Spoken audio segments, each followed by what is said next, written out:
Hello అండి. తిరుపతి వెళ్ళామని చెప్పేసి 2, 3 వీడియోలు అయితే వేసాను కదండీ. దాని తర్వాత అయితే నాకు టైం అయితే చిక్కలేదనమాట. ఇక్కడ కోనేరు చూశారు కదండీ. ఇక్కడ జలపాతం ఆడుతూ ఉంటారు భక్తులు.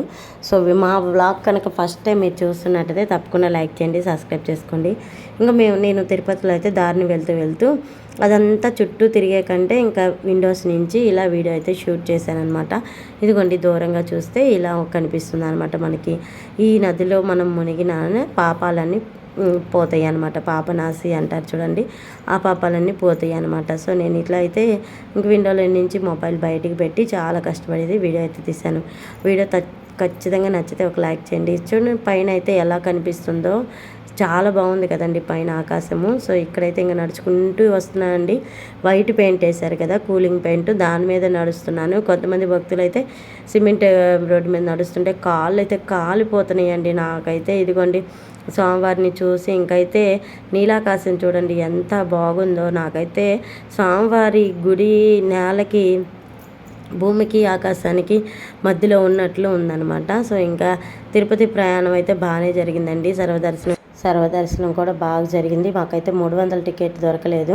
సో దొరకలేదు కాబట్టి కష్టపడైతే టికెట్ ఎలా తెచ్చుకున్నాం ఏంటనేది కూడా మీతో షేర్ చేసుకున్నాను.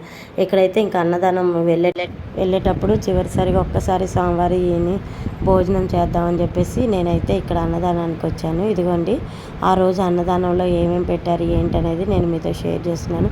మార్నింగ్ అయితే రవ్వ ఉప్మా పెడతారండి, సూపర్ టేస్ట్. అందులో చట్నీ, సాంబార్ పోస్తారు, చాలా బాగుందండి. రవ్వ ఉప్మా అయితే నాకు బాగా నచ్చింది. ఇంక ఇక్కడైతే కంపల్సరీగా మనకేం పెడతారంటే స్వామివారికి ఇష్టమైన ప్రసాదం ఒకటి పెడతారు, పచ్చడి, కర్రీ, రసము, సాంబారు. తినైతే బయటకు వచ్చామండి. బయటకు వచ్చిన తర్వాత ఇలా చిన్న వీడియో అయితే తీసుకున్నాము.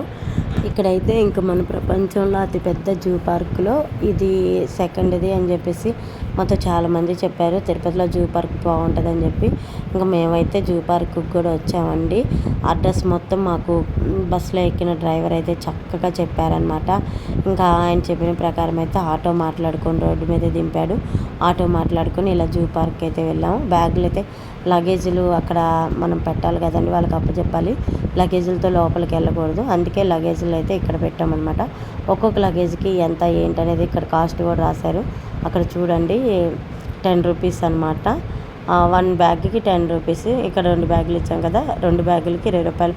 5:30 కల్లా వెళ్ళిపోతుంది. 5:30 తర్వాత అయితే ఉండదు.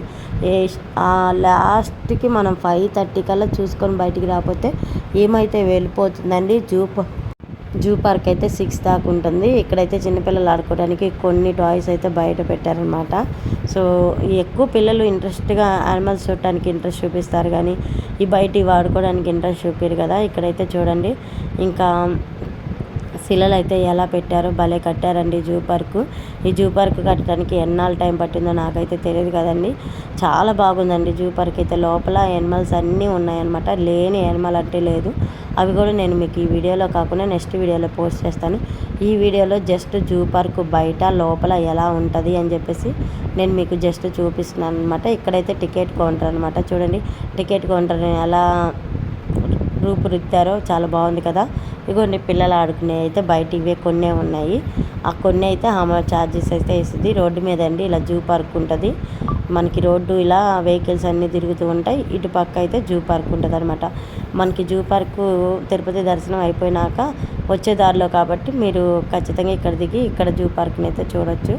ఆ రోజు మాకు మండే కావటం వల్ల కొంచెం జనాలు తక్కువగానే ఉన్నారు. సో మాకు శనివారం నైట్ బయలుదేరితే ఆదివారం సోమవారం మాకు దర్శనం. సోమవారం నైట్కి మేము రిటర్న్ అయితే ఎక్కాము. రిటర్న్ ఎక్కేటప్పుడు అయితే వీడియో షూట్ చేయలేదండి. ఇదంతా జూ పార్క్ బయట అనమాట. బయట ఇలా ఉంటుంది, ఇంకా లోపల వేరేలాగా ఉంటుంది. ఈ వీడియో మొత్తం జూ పార్క్ బయట ఎలా ఉంటుంది ఏంటనేది నేను మీకు చూసాను. శ్రీ వెంకటేశ్వర స్వామి జూ పార్క్ అని రాశారు, చూసారు కదండి. ఇటు పక్క వచ్చేసి ఇలా ఉంటుంది అమ్మవారి బొమ్మ వచ్చేసి, అటు పక్క వెంకటేశ్వర స్వామి, శ్రీ వెంకటేశ్వర జంతు ప్రదర్శనశాల అని తెలుగులో. సో ఎంట్రన్స్లో ఇలా ప్రతి గేట్ దగ్గర సెక్యూరిటీ ఉంటుంది. అంట్లో జంతువుల దగ్గర కూడా ఖచ్చితంగా సెక్యూరిటీ ఉంటుందండి. చాలా కేరింగ్గా ఉంది జూ పార్కు. ఇక్కడ వెహికల్ సిస్టమ్ అయితే ఉందన్నమాట. ఈ వెహికల్ సిస్టమ్ ఏంటంటే మనం జూ మొత్తం తిరగటానికి వెహికల్ రెంట్కి తీసుకోవచ్చు. అది ఏంటి, ఎంత కాస్ట్ అనేది కూడా నేను నెక్స్ట్ వీడియోలోనే చెప్తాను. ఎందుకంటే వీడియో నేను ఎక్కువ పోస్ట్ చేయటము, మళ్ళీ ఇక్కడ ఆల్కహాల్ చెకింగ్ అయితే చేస్తున్నారండి. మా హస్బెండ్ ఆల్కహాల్ తీసుకున్నారు లేదని ఆ చెకింగ్ అయితే చేస్తున్నారు. ఎందుకంటే లోపల ఆల్కహాల్ తీసుకొని లోపలికైతే పంపిరనమాట. సో వెహికల్ సిస్టమ్ అన్నాను కదండి, వెహికల్ సిస్టమ్ ఇదిగో ఇక్కడ చూడండి. సైకిల్ ఇస్తారు, బ్యాటరీ బైక్ ఇస్తారు, స్కూటీ ఇస్తారు. మనకి ఏది నచ్చితే అది. గంటకి 400, 350 అలా ఉంటుంది. ఫస్ట్ తీసుకునే కాడైతే 400 అని చెప్పారు. సో గంటకి 4 అదే 2 గంటలకి 400 అన్నారు. చాలా ఎక్కువ అని చెప్పేసి కొంచెం ముందుకెళ్దాం పదని నేను మా హస్బెండ్ అయితే ముందుకెళ్ళాం. ఇక్కడైతే ఇదిగోండి చాలామంది అయితే సైకిళ్ళు, బైక్ ఎక్కువ ప్రిఫరెన్స్ ఇస్తారు. అక్కడ వాళ్ళు తిప్పే వ్యాన్ కూడా ఉంటుందండి, అది కూడా చూపిస్తాను నెక్స్ట్ వ్లాగ్లో.